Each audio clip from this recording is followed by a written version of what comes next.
இப்போ அண்ணாமலை அவர்கள் வந்து மும்பைக்கு வரப்போறார். நீ என்ன பண்ண போற? ராஜ் தாக்கரே கிட்ட தான் கேட்குறேன். காங்கிரஸ்ல ராகுல் காந்தி தலைவர் வந்து தப்பா பேசும்போதெல்லாம் வாயை திறக்க மாட்டானுங்க. அப்பெல்லாம் இவங்களுக்கு வந்து அந்த மொழி வரி வராது. அதே மாதிரி 2016 அண்ணாமலை என்றாலே உங்களுக்கு சிரிப்பு தானே வருது. ஆனா இன்னைக்கு அண்ணாமலை மகாராஷ்டிராக்கு பெருமை சேர்த்திருக்காங்க அப்படிங்கிற மாதிரி ஒரு இன்ஃபுளுசர் வீடியோ போட்டிருக்காங்க. அது போய் பார்த்துட்டு வாங்க. வணக்கம்.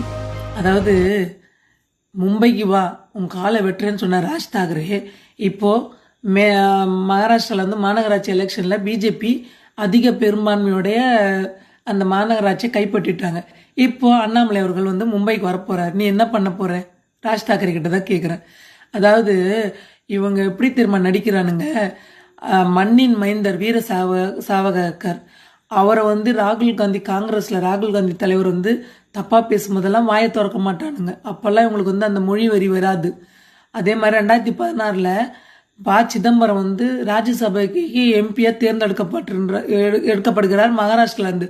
அப்பவும் இவருக்கு வந்து அவங்க தமிழ்னா தெரியல. இன்னைக்கு அண்ணாமலை என்னையா பண்ணானுங்க, மும்பைக்கு பெருமை சேர்த்திருக்காரு. அதாவது மும்பை வந்து மகாராஷ்டிராவுக்கு சொந்தமான நகரம் இல்லை, அது சர்வதேச நகரம்னு அப்படின்னாரு. பெருமையை சேர்த்துருக்காங்க. இந்த முட்டாளுங்களுக்கு அது புரியாம அண்ணாமலையை கனாமுனன்னு பேசினானுங்க. இன்னைக்கு அந்த வெறுப்பு அரசியல் என்னாச்சு, பிஜேபிக்கு அதிக வெற்றி கிடைச்சிருக்கு. அதாவது பாஜக வந்து எப்பவுமே தேசியத்தின் பக்கம் நிற்கும். அதனால தான் இன்னைக்கு அவங்க முன்னேறி கொண்டே போகிறார்கள். சரிங்களா?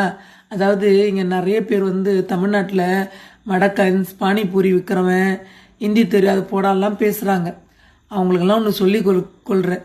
இதே மும்பை மாநகராட்சியில் என்ன நடந்ததோ வெகு விரைவில் வந்து தமிழ்நாட்டிலே அதுதான் நடக்கும்.